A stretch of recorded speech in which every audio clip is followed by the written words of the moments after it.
And welcome back to our next adventure, everyone. I am Master Bilbo. I am the lead developer behind Wars of Arda. And today we're going to be going through our first developer diary. Now, what I thought I would do first is show you our new loading or our new menu graphic that we've put together. But then what we'll do here is we'll go through all of the factions that will be present in the first official version. Now we're still working on some of the faction symbols and emblems, so if some of them are kind of oddly shapen or what have you, we're still working on that. But anyway, without further ado, so as you that are in the Discord anyhow, we have decided to change the setting of the mod to around 1,000 years before the War of the Ring.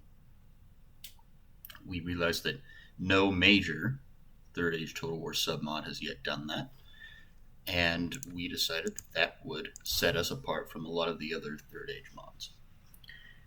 So, that means necessarily that we will have an entirely different lineup of factions compared to some of the other big submods. So, naturally, of course, we'll have the Kingdom of Gondor, the Principality of Dol Amroth. Instead of Rohan, we'll have the Kingdom of Aethrum. So at this point, they are still the Aetheid, really. The Kingdom of Esgaroth instead of the Kingdom of Dale. We're going to maintain the petty kingdoms of Arnor. So we'll have the Kingdom of Arthedain, Cardillan, and Rhudaur. We'll have the Dominion of Mordor, the Shadow of Dol Guldur, the Orcs of the Misty Mountains, Witch Kingdom of Angmar, the Sultanate of Harad, the Lok Khanate of Rune. And then we get into some of the factions that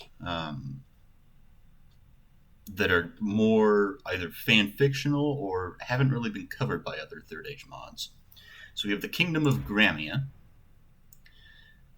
which we'll cover here in a minute. The Ice Tribes of Losoth. Of course, we have Dorwinion. The Kingdom of Umbar Adunain. The Khanate of Khand. The Union of Ered Luin. The House of Imladris. Kingdom of Linden. Kingdom of Lothlorien. And the Kingdom of Mirkwood. We'll have the Kingdom of Khazad-dûm. The Kingdom of Nordenbad. That's it says Ered Mithrin, but we're going to change it to the Kingdom of Nordenbad. And we'll talk about that either in this installment of our developer diary or in a future one. The Chiefdom of the Gwathwirim and the Chiefdom of Ordvir. And we'll talk about Ordvir in another installment. Suffice to say, though, for now, that the Ordvir are kind of the ancestors of Beorn, by and large. They'll have some of the Rovanian hobbits in their mix, and then some woodsmen, but by and large, they're just variations of Beorning. Now, I think today, because their roster is complete, we'll be talking about the Kingdom of Gramia. And I've got a bit of video I can show you in the background once this is done, but we'll just blitz through their roster real quick. So your lower tier are feared units.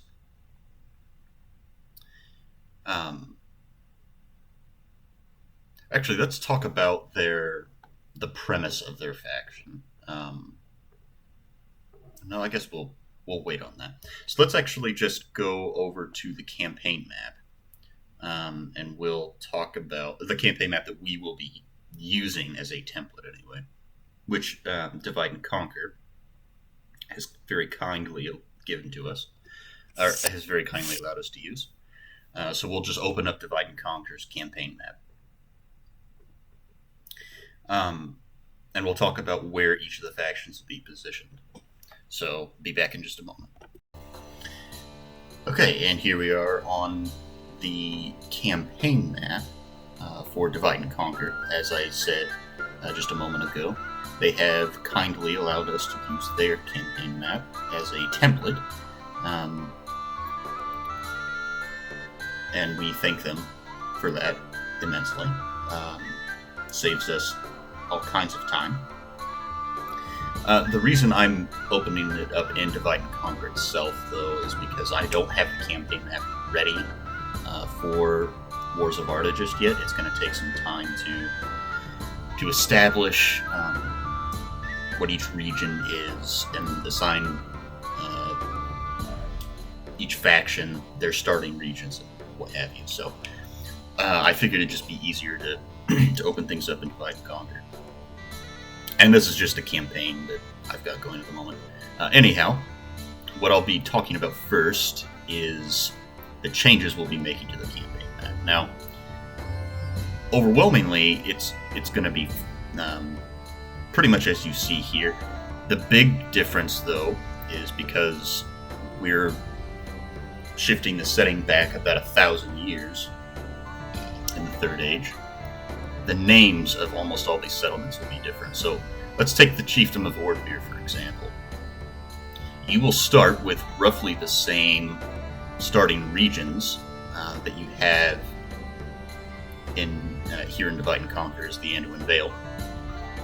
The big difference, though, is that you'll have another faction, another allied faction, the Kingdom of Aethrim, to your north here around Framsburg. Another big change for you, in particular for the Ordvir, would be that Bjorn hasn't been born yet, so this will not be called Bjorn's Hall. So, for example, this will probably be called Carrick Hall, to reflect the various, to reflect the fact that the tribe of the Ordvir that are the Carrick-born live in this area, because the Carrick is right there, of course. Other changes in this particular region, most of the changes we'll be making to the campaign map will be in the north.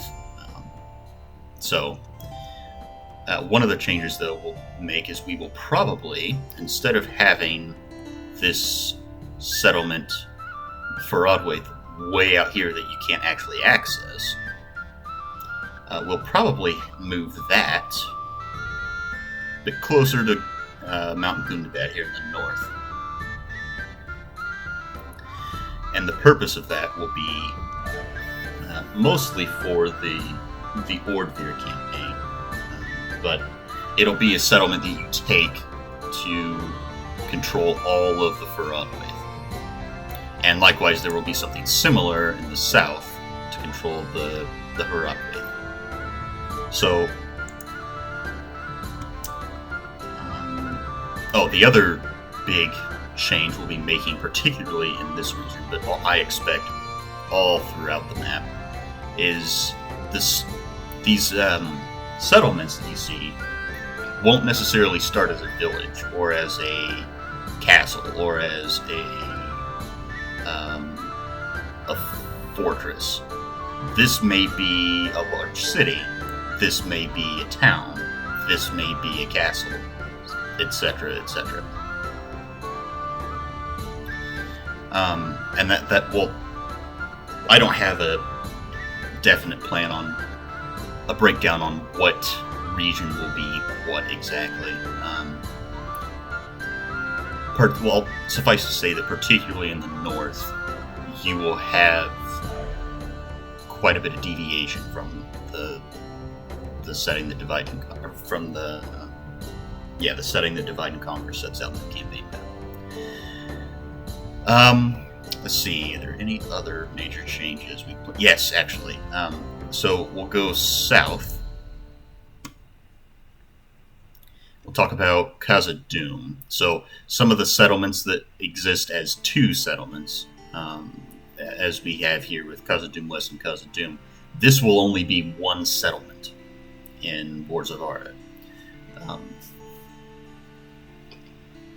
Given that there's no crossing separating the two halves, no major crossing that we're aware of in lore, I thought it just best if we were to combine them into one settlement.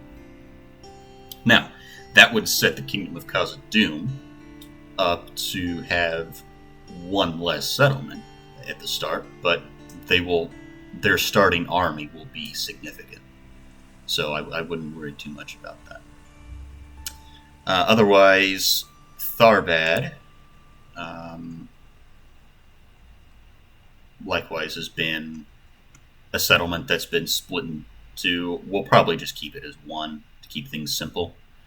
Osgiliath will be two settlements. And I think that's everything that starts as two separate settlements. Yeah, it's all I can think of. And then let's talk about the Kingdom of Gramia first, and where they'll start on the campaign map, roughly speaking. And then we'll take you into the battle map, and we'll show you their roster, and we'll show you what they look like in game. I've already got some recording, some pre-recorded battle scenes, and kind of some wizardry going on in the background as they talk here. But the Kingdom of Gramia, the setting for them, and they are entirely a fanfictional faction, completely. They're not even mentioned once until King's Lord. The purpose of Gramia is to break up what a lot of mods have done with their factions that they call Rovanian, or in the case of Divide and Conquer, the Anduin Vale, where they'll have all the kind of misfit toy groups of Northmen that don't fit neatly into Dale, Dorwinian, or Rohan. In our case, the Aethrim. They kind of stick them in a standalone Rovanian faction, and that's fine. But what we wanted to do is we wanted to break that up further into the Chiefdom of the Ordvir, which is going to be the Skin Changer focused faction, and they'll have some hobbits and Northmen thrown in with them, or I'm sorry, woodsmen of Mirkwood thrown in with them. And then we'll have the Kingdom of Gramia as kind of the last survivors of old Rovanian. That's kind of the purpose of setting them up as a faction. Now, it wasn't entirely original. There are extra canonical source materials out there. For example, the Middle-earth role-playing game has a lot of material that I know that most of the Third Age submods use. So we are not unique in that regard. But the Kingdom of Gramia is, as I say, they're going to be one of two major branches that descended from the King Vidigavia, the one person who was able to actually call himself King of all Rovanian. His line was of, in his day, the Ivathioda, which are kind of the ancestors of the Aetheid and, by extension, Rohan. They're kind of the horsemen of Rovanian. There is another group of Northmen that occupied kind of the southern and central plains of Rovanian that were less nomadic than the Ivathioda, and they were the Gramians, and this is as per the source material we're drawing on. And they're really just they're a relatively simple people. They are kind of they share a lot of attributes with all the other groups of Northmen. So they're more mercantile, like the Lakemen that go on to form the Kingdom of Esgaroth, and eventually, about 1,000 years later, the Kingdom of Dale. They're really good. They're really highly agricultural-based people that they, of course, share in common with Dorwinian. And they do have an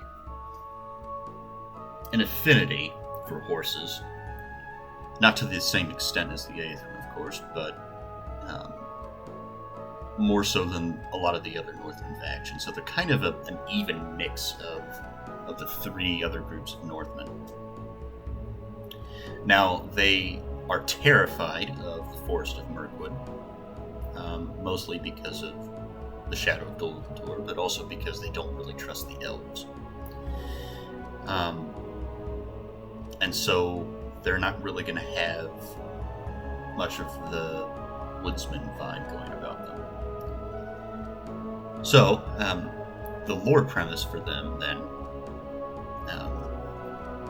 in Wars of Arda, will be that one of the major Easterling invasions, I believe it's the Wayne Riders, would have already come by this point, and would have annihilated the Kingdom of Rovanian.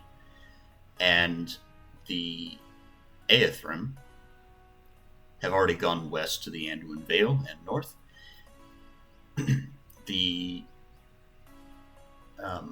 The Lakemen have just kind of retreated around Esgaroth. The men of Dorwinian have just kind of hidden in the shroud of the Avari to stay hidden from the Easterlings.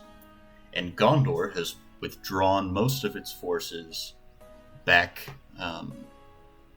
west of the Anduin and south into Ithilien. And so really, you are the only people left standing. Now, as the Gramians, you're the only group of Northmen left standing in the center of the plains of Rovanian. So you'll start out with probably the settlement here, Logarth. It'll be changed. The names of all of these will change dramatically. You'll start out with just one or maybe two settlements max. And the purpose will be, the purpose of your campaign will be to go around the other settlements surrounding you and to establish this idea of being your own independent kingdom. Because to this point, you've relied on the rule of others. So you've been more than content to call yourselves citizens of Gondor when Gondor controlled your lands. You've been more than content to call yourselves subjects of at the time, the Ivath Yoda, the Aethrim, when Vitagavia was king. And even for a time, you just kind of kept your head down when the Wayne Riders controlled things. But you're a people that's kind of tired of being pushed around. And so you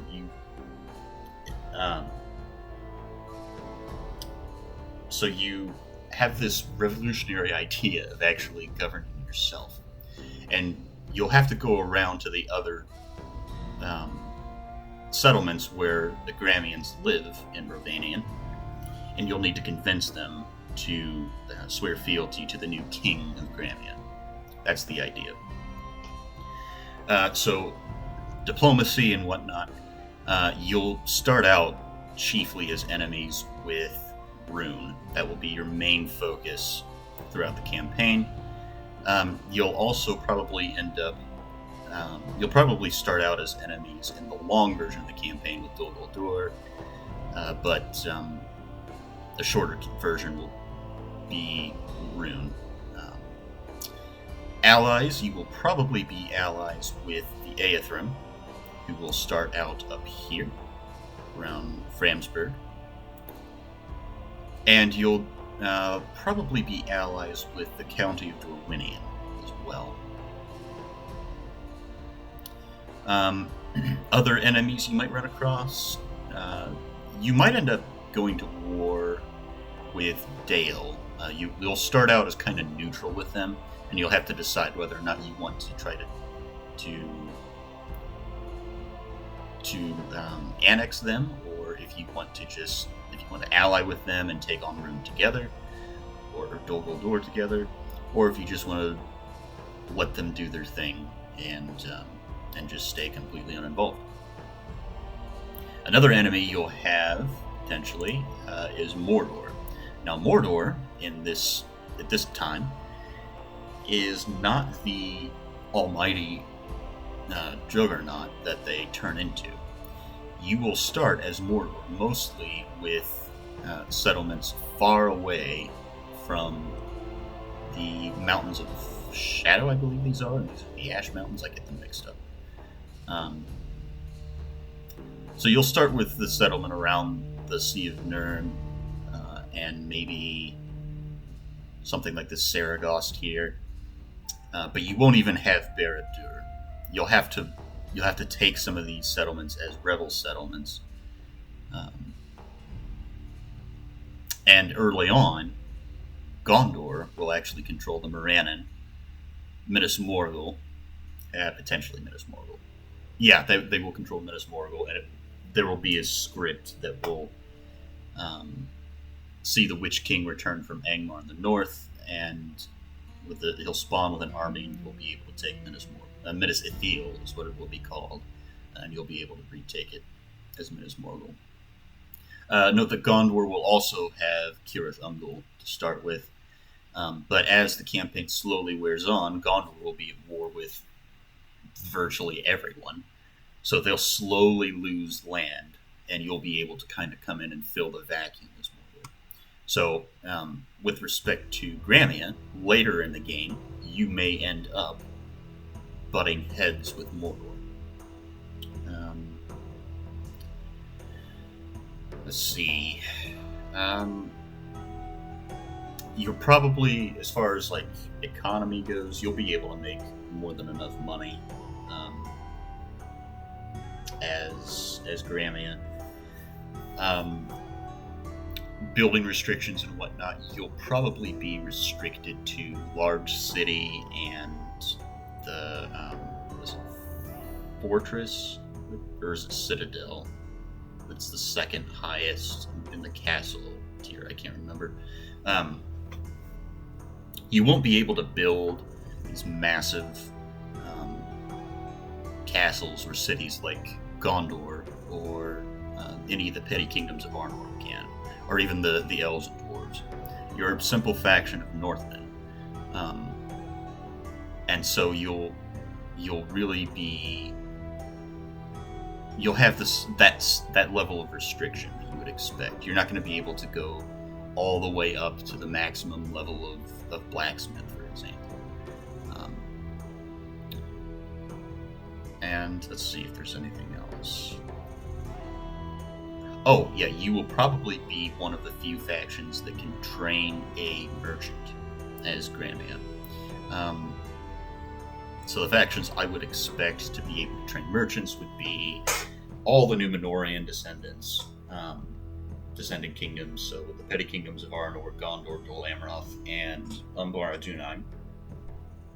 I would expect the dwarves to be able to train merchants. Maybe the elves, I haven't thought about that much yet.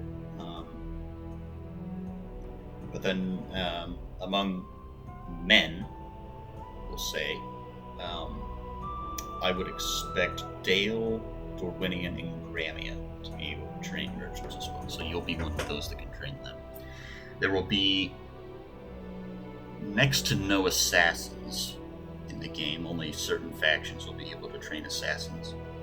So Harad, for example. Rune will be able to train assassins, most likely. Dol Guldur will probably be able to train assassins. Cardolin will probably be able to train assassins. That's all I can think of. So anyhow, let's take you back to Wars of Arda, to the battle map of Gramia, and I'll show them off real quick. Okay, and here is the battle map for the Kingdom of Gramia. Now, I'll do a separate faction overview for Gramia, where I'll go through the unit stats for all the units and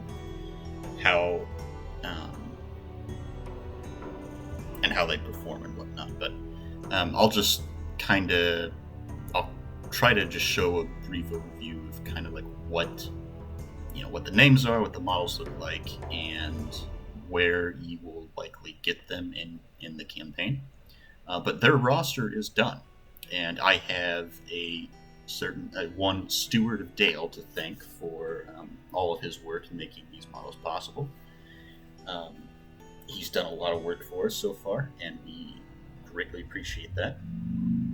I also have, again, Divide and Conquer to thank for one of their units back here.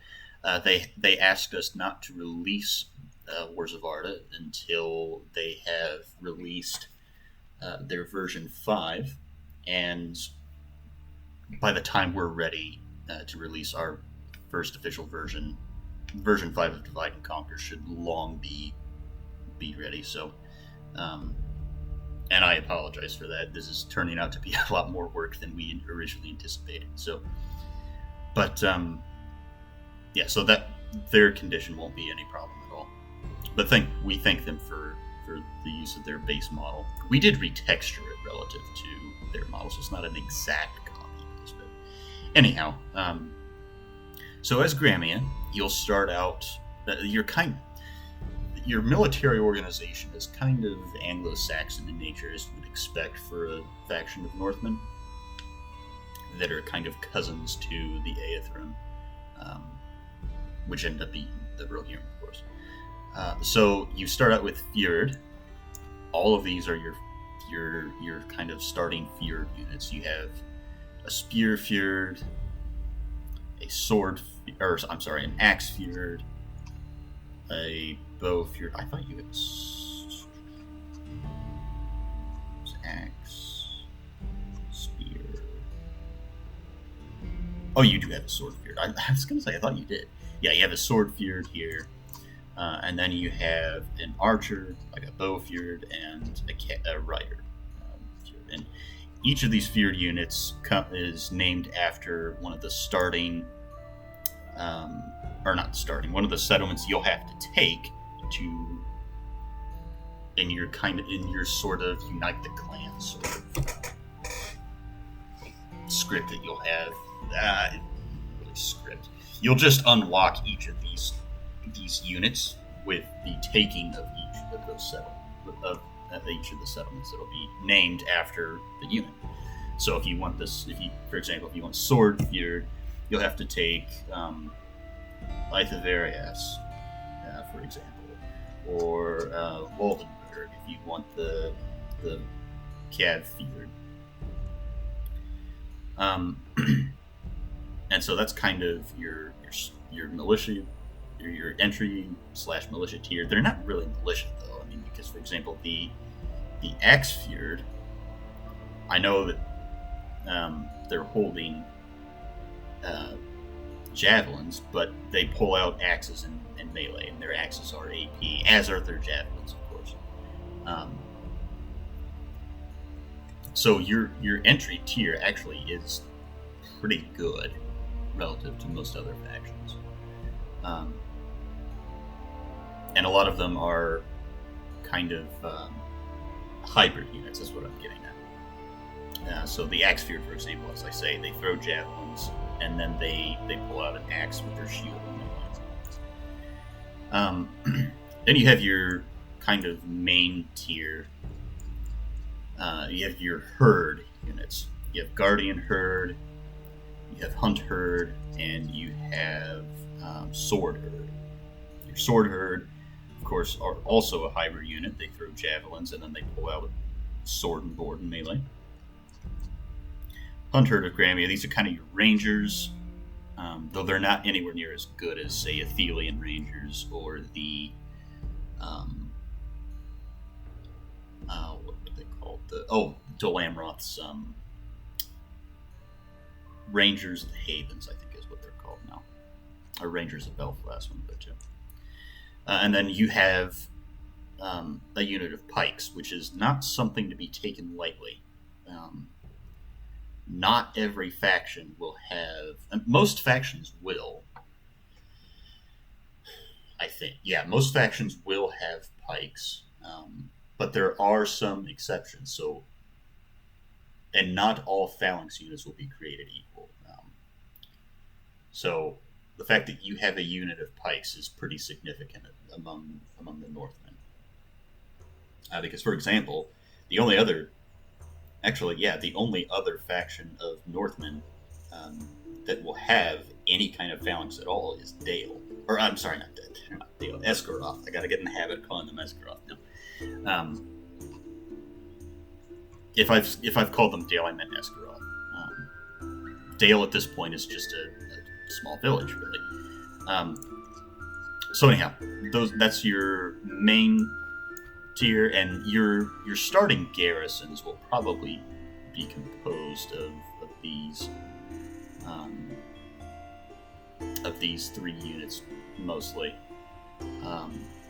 until you take, and you'll use these 3 units mostly to beat these your starting fear units. So get used to using them, because they'll be the units you use for most of your campaign. And then you'll have your Gallowglass. Now these are incredibly powerful elites for Gramia. They're based on, they were inspired by the Gallowglass of the Scottish Isles and Eastern Ireland, who were basically a group of mercenaries. Now,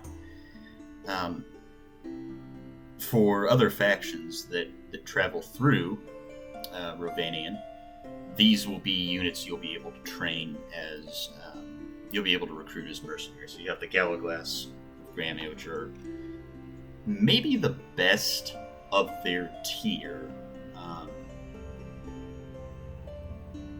Yeah, I would say they're probably the best of their tier for two-handed shock infantry.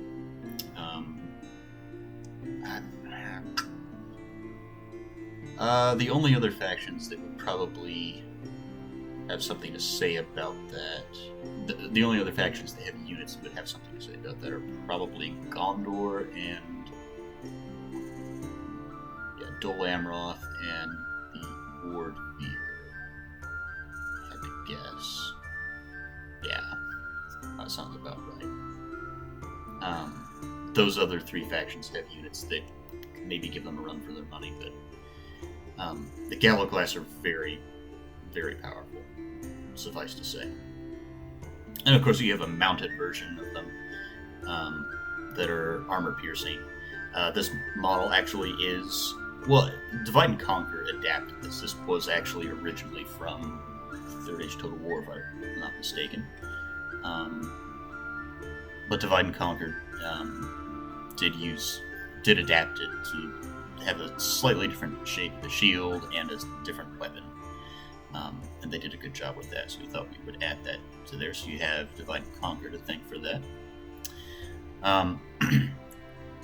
But then you have a couple other variations of Gallowglass that are mounted. So you have the Gramian Gallowglass Reavers, which are javelin throwers, and I want to say they just use their spear when they're done. Yeah, they just use their spear. I don't think they have any other weapon. And then the Gramian Gallowglass Patrol. They, I believe, use axes. Yeah, they got their axe there. So that's something that we'll be doing in Wars of Arda. I'll just say that now while I'm thinking of it. Anytime you see an axe, mace, hammer, or javelin, it will be armor piercing. Period. End of story. even if it's on like artillery crew or something like that, just for the sake of consistency. What we'll do, we will still stratify them to make low tier trash militia that are armor piercing. I mean, for example, dwarven artillery crew, they're not going to be monsters in melee. They'll just be. We'll compensate for it by giving them a lower weapon skill, or a lower melee skill, a lower attack, a lower armor stat, etc. But because you see an axe on this model, expect that when they're in melee that they will be AP. So we'll just leave it at that. And they are an all-around good unit of horse archers. So these will be kind of your mid to late game units that you'll get.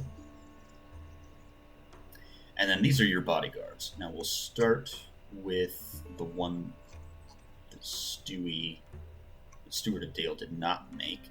And this is just the old Ivath Yoda from Third Age, from Third Age Total War, and it's been used in other mods as well. We are using them as the Sons of Eldacar, though, and they are one of the most potent hybrid units of cavalry in the mod, I would say.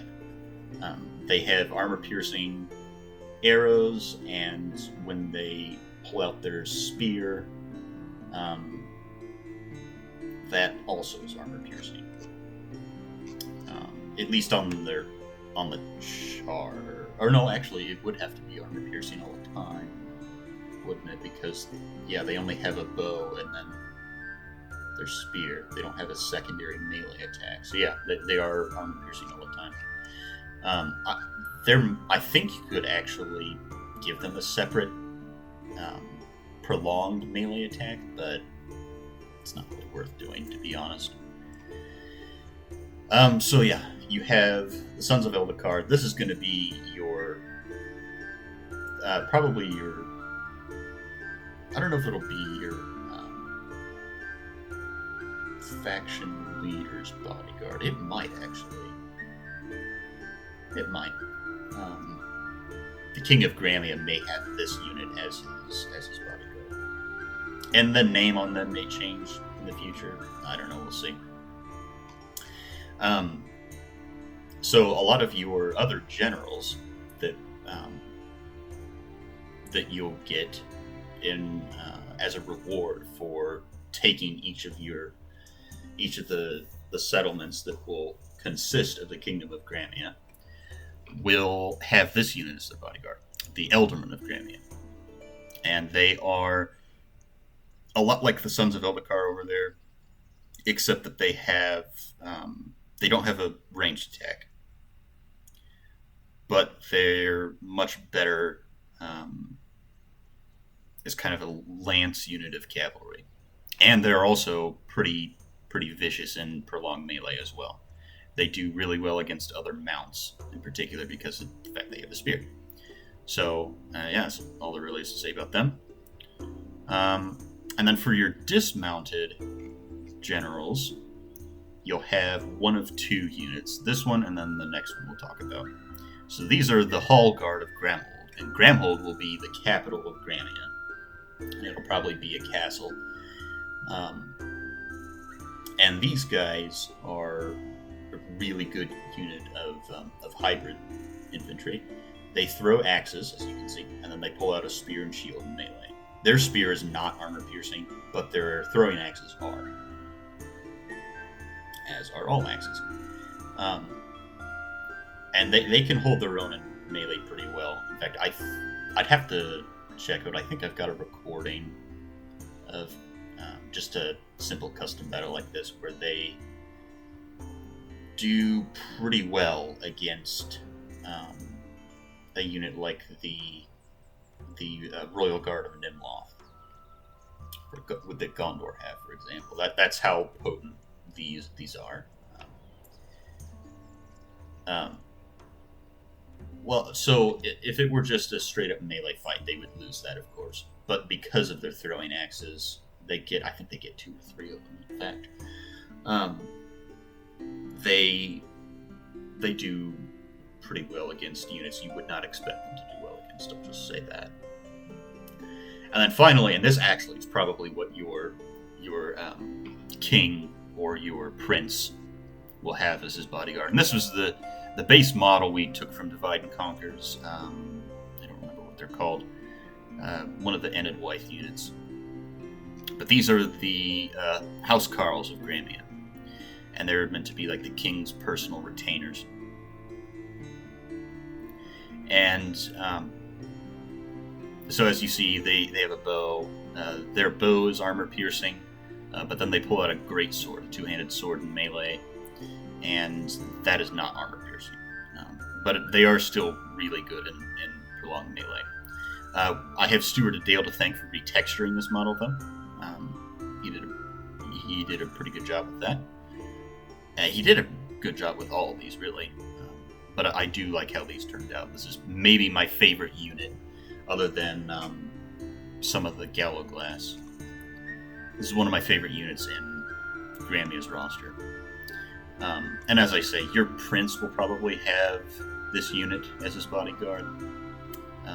Your king will probably... I think the king will probably end up having the Sons of Eldacar. And these may change to a different name. They may end up being like the Gramian Royal Guard or something like that. And the name Sons of Eldacar will be given to a unit for Gramia, though. Be in no doubt of that. And that is the Kingdom of Gramia. So, I'll kind of touch on what we'll see in the next developer diary, hopefully. I'll try to make another one of these probably when we have the Kingdom of Nordenbad set up, or the Chiefdom of Ordvir set up. One of those two. Yeah. The Kingdom of Nordenbad is going to replace Erebor as a faction, so... and the Chiefdom of the Ordvir is closer to being done. We only need to add a couple other units, so I think that's probably what we'll do. So anyhow, thank you for joining us on this developer diary. We'll try to have one out as soon as I'm able. And yeah, we'll hope you join us on our next adventure. Thank you so much.